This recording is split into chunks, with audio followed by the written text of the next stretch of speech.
Hello, everyone. Thank you for joining. We are admitting members from the waiting room, so allow us a few moments, and then we will begin the webinar.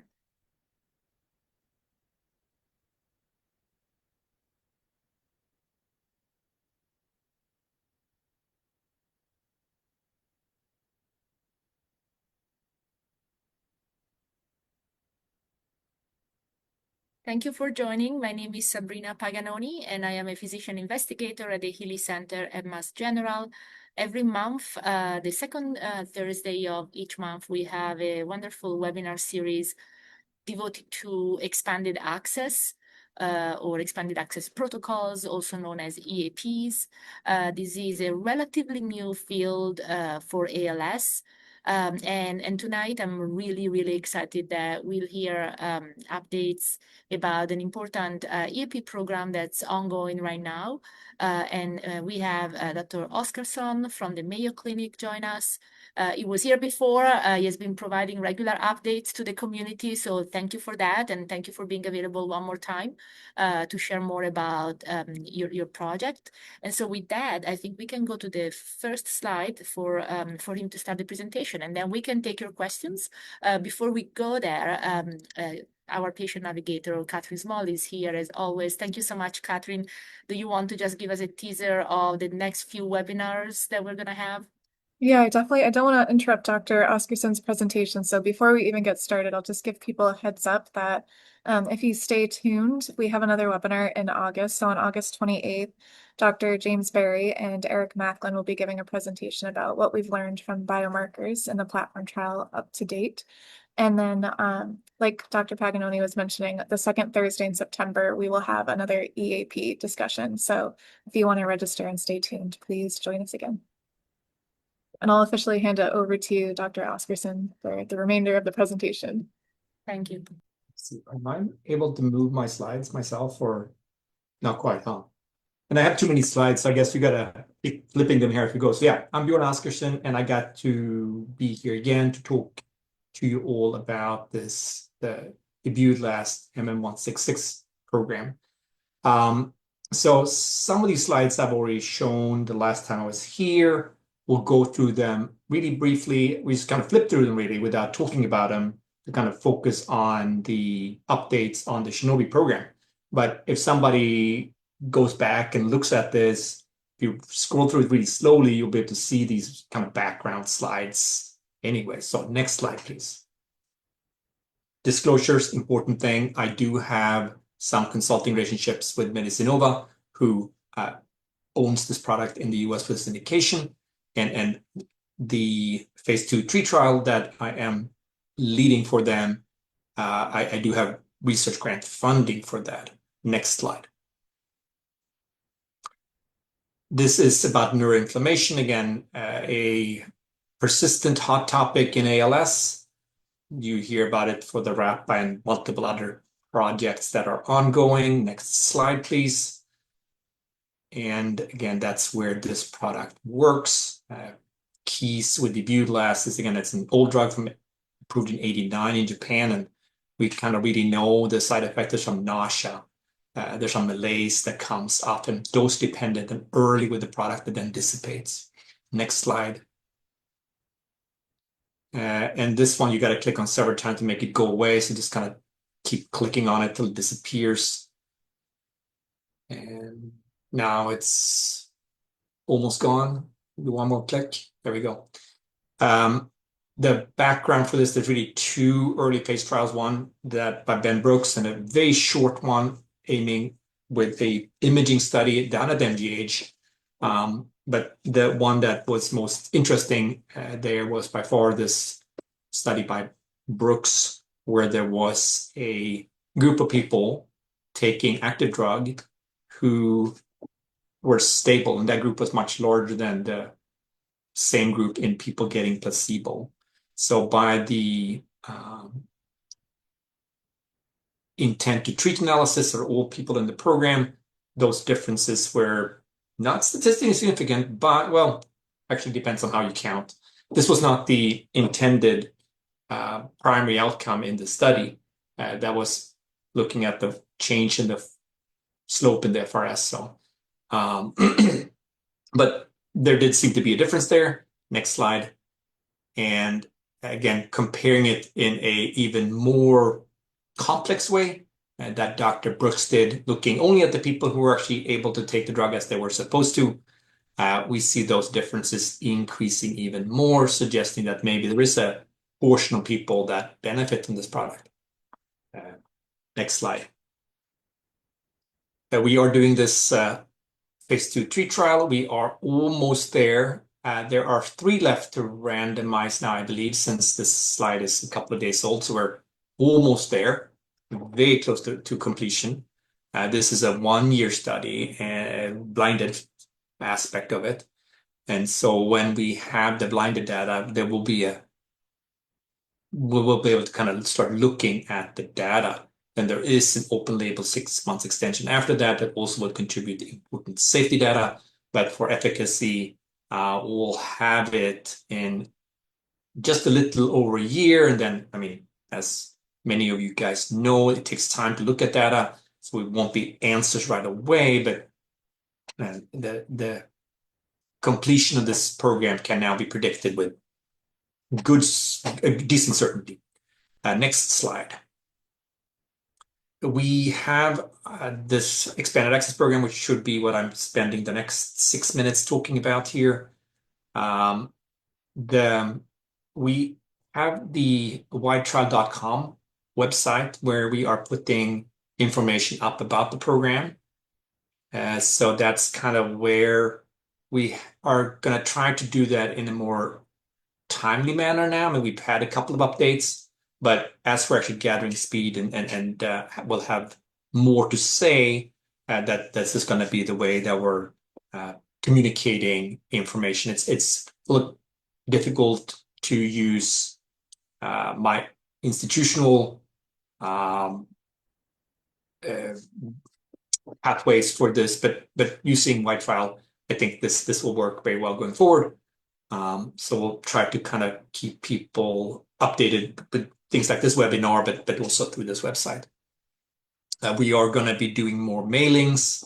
There is for people who already signed up to be informed, there is a email that will go out after it's IRB approved, that's in process. Next slide. So what are we updating you about? I guess that's kind of the program, again, in its size is a 200 patient program. We have 16 sites now. It's the combat sites, the 3 Mayo sites, and a few other sites that are included. Right now, we have 3 sites active. So that's an update since last time. We got 2 sites activated in last month. We had our first patient in March. Hasn't changed. The way that there's not a central wait list for the program, but each site gets to keep their own list of patients. We here in Florida have more than 200 people waiting. And again, so I'm not saying we wouldn't need additional sites, but again, we are going to be sharing the slots with sites. And each site will get at least 5 slots if they can come online in a reasonable time point. But it's otherwise kind of competitive enrollment between the sites. And I'm sure that every site already has their list full. That's really the impression I get from talking to them. Again, if we got more slots, which is a remote possibility, and certainly something we're interested in trying to make happen. If something like that were to happen, that would change things a bit. But again, we have 200 slots right now. That's where we stand.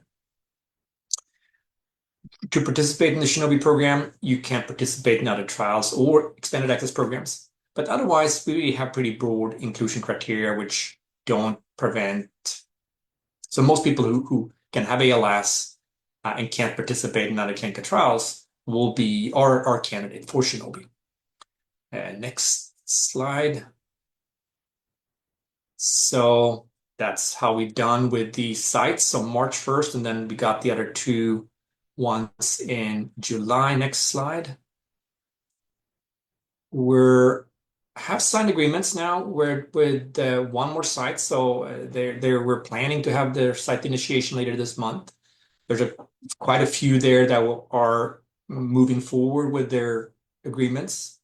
And then the first agreement that needs to be had is this non-disclosure agreement. And yeah, we're moving those forward too.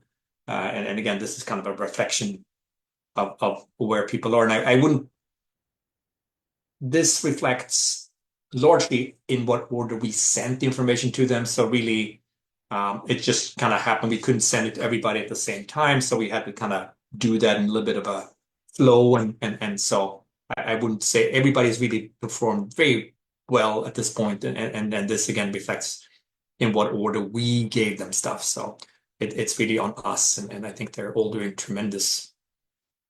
They're pushing forward as quick as they can at their own institutions at this point. There's nobody who is doing anything but great. Next slide. This is our current enrollment. So we're at 25 now. We had one person who screen failed, and that's about it. Next slide. So the first doses are coming in here. We right now, again, have a increased number of people in screening. Next slide. Special things about this program, again, all programs are looking at neurofilament light. For us, it's very front and center. We have hopes that it really can help guide us if this product is meaningful for the participants. And it is something we will be sharing, but we are sharing with the participants and their treating physicians to kind of have a discussion regarding how things are going. And lots of other markers that we're testing also. Next slide. And I think that brings us to our multi-omics. Again, this is something we're already doing, and some of the samples are starting to flow into this. But much of the meaningful conclusions would be to kind of tie outcomes with the program and using these samples in conjunction with other samples to kind of really build the number for discovery in ALS. Next slide. Lots of people to thank, and I guess I should thank the organizers and all of you all who are listening, first and foremost, maybe today. But otherwise, here are some of the people who are really helping out. NIH should have a big thanks there, actually. They are funding the Shinobi, so yes. I think that would. So much. Thank you so much, Oskarsson, and I agree. I mean, really huge thanks to the NIH and the Act for ALS and everyone who has been part of, kind of the discussion about Act for ALS, as that's why we can offer EAPs in ALS that simply weren't possible before.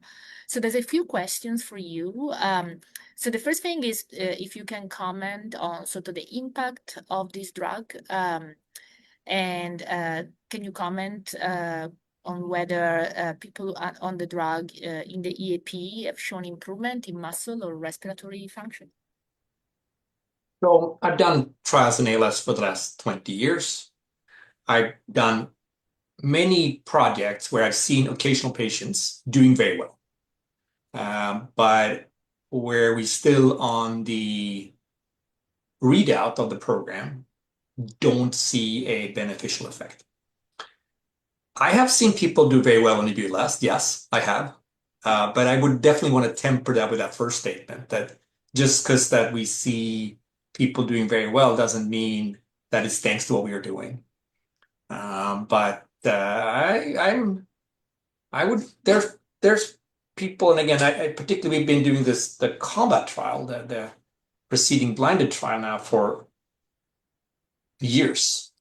And there I do have people who, again, it appears that they are that there could be some responders. I mean, again, this concept of responders in ALS is a complex one. We recognize that we're most likely lump people with ALS as one condition. And for the genetic forms, we now do separate them out and again have specific treatments. But it may also be true that for people we don't know why they have ALS and sort of exactly what their pathophysiology is, that different treatments will be right for different patients. This type of larger program where everybody serves as their own control with neurofilament gives us a different look at this. It's a different perspective. I don't think it's better than the blinded randomized controlled trial, but there are biases in the randomized controlled trial, and the biases with this are different. Definitely interesting, and we will kind of see what we can make of this. Does there seem to be much more responders than we would predict? I mean, I'm hoping so. Yeah, I wanted to also ask you about a general question, which I think is relevant in general when we talk about EAPs. So the question is about whether EAPs typically overlap with the control trial for that medication. So for example, the question is specifically, does it make sense to have the results of the control trial before you start the EAP? How do you think about that? I guess in parallel, I think that was the intent of the Act for ALS legislation. I think that makes the most sense to me. So that particularly now that we're closing up enrollment very soon for combat, but we're still going to be in a year-long process where we're really letting people again test out and see how they do. Offering the EAP during that time, I think makes maybe the most sense.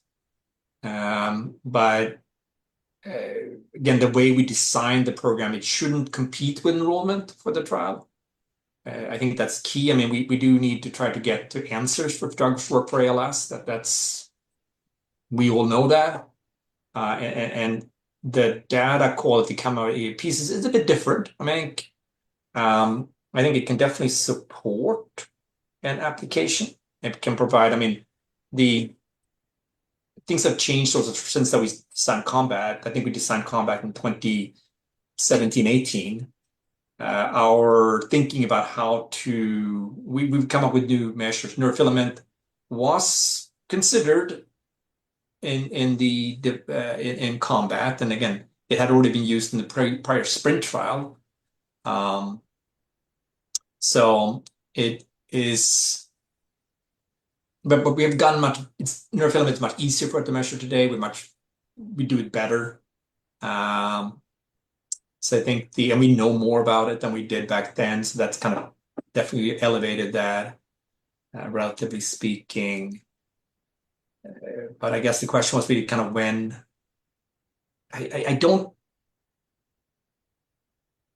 I'm skeptical towards EAPs early on when trials are not ongoing. When you're planning for trials, I wonder if that is right. Our track record in ALS is, depending on how you count them, we have many more projects that have failed than that have worked. So the odds of us doing something, I think, is probably, well, if you look at our track record, we're more likely to harm than help, or at least that it's a wash. But there is hope in EAPs. I recognize that. There's a lot of good things that come for people who want to try something. And again, if you can see that your own trajectory changes for the better, I mean, that's interesting, at least. Yeah, there's a couple of questions actually from different people about international participation. So maybe I wanted to ask you two different questions in one. So potentially, could people who reside outside the US come to the US to participate in the EAP program that you're running? And then also, are there EAP programs elsewhere, not in the US? So for Ibudilast, the Shinobi program, again, I think we're full, so I don't think that there's any slots. It doesn't really matter if you're from the US or from the outside. I think if you're have a slot somewhere, you might get in, but if you're trying to get on the list now, I mean, you can try, but it isn't necessarily likely. Um, the way we're doing the program, we require people to have home health vendors come to them. Our home health vendor that we contracted with can only reach the US, and we don't have a easy mechanism to even go to Canada, which would have been our we would have liked to do since we're also doing that combat trial in Canada. So, but you don't have to be a US national. And again, if you're in the US, you can participate. So it's not a absolute no, but I think practically hard to do. Yeah. Ibudilast now is accessible. It's a approved drug in Japan. So there are people who team up with a physician somewhere to do we say, a personalized trial or again, uncontrolled investigation with neurofilament light and our understanding of this drug. I think it's not completely unreasonable. I wouldn't recommend it at this point, but it isn't unreasonable. Yeah. The doses we've been using with Ibudilast are either 50 milligrams twice a day or up to 100 milligrams twice per day. The original study by Brooks that showed some suggested benefits was up to 50 milligrams twice a day, and that's what we have in the expanded access program. The phase 2/3 trial that we're running, we let people go all the way up to 100 if they can tolerate it. But that's a bit more of a push, and we don't really know what the right dose is. It's somewhere in that range, and we think that it is maybe 100 would be a little bit better, but we see more side effects there. So therefore, if you're self-experimenting with it, 60s probably would be what I would kind of consider. So it's not ask for more trouble. But that would be between you and your doctor. And again, I wouldn't recommend it, but at the same time, I'm not saying no either. So it's a maybe. Yeah, no, thank you for all the updates, and it's really valuable to see these updates, so that people can also ask you questions. I will have a question for you. Would you be open to coming back maybe, in a few months to share more updates? Again, we love having you on this program. Yeah, no, I think that again, something like I think things will have changed in say 4 to 6 months again. That might be a reasonable time span again. I mean, we should have a whole bunch more sites activated and I don't know how quick they will be, but I worry a little bit that they will be very fast with filling the slots. So Thank you so much. Any final comments about EAPs in general, like how these are helping the field? I think this expand access program. I mean, we're providing expand access, which is hope for people. So I really appreciate that part as a physician who work with people with ALS. But there's science that I mean, if we see a positive effect in our combat trial, we'll have a lot more safety data with a lot more biomarker data to back that application up. And so we can get that through quickly and again, get an approval that in the US would not just be for the select few, but for rural populations. That would potentially be very useful. And then we're looking at neurofilament again, how do we use it? How many corners can we cut? How much can we make our trials simpler and include a broader swath of the population who wants in? And again, we're experimenting with that and should be learning about that because it's a pretty large program. And then the long read sequencing. I mean, there's other projects that are launched now that are also we're gonna be pooling there with, but again, there's gonna be insights from that, I'm sure. Yeah, absolutely. So essentially, this EAP and as well as the other EAPs are providing a lot more data that's advancing science. So again, the hope is that for this particular program, once we have the results of the trial in conjunction with additional data from this EAP, hopefully there will be, new opportunities for ALS. So thank you so much for leading this program and for being here. to provide updates. Again, we hope to see you in about 6 months so that we'll learn more about which sites are open, how enrollment is going, and again, we'll be closer also to the final kind of results of the pivotal trial, which is what really we're hoping for. Yeah. Thank you so much. Thank you, Sabrina. Thank you, Catherine. Thanks, everyone. Thanks, everyone.